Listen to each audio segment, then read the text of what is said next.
So how do I hand pollinate zucchini? We have the male flower and this is the female zucchini flower. You can see the difference. Okay, let's take the male zucchini flower and I'll carefully remove the petals.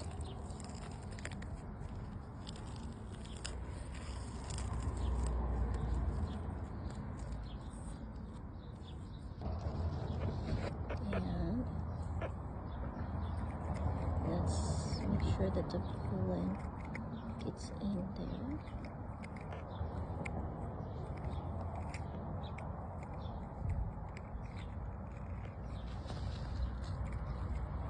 This zucchini flower is not 100% open, but I think we still can have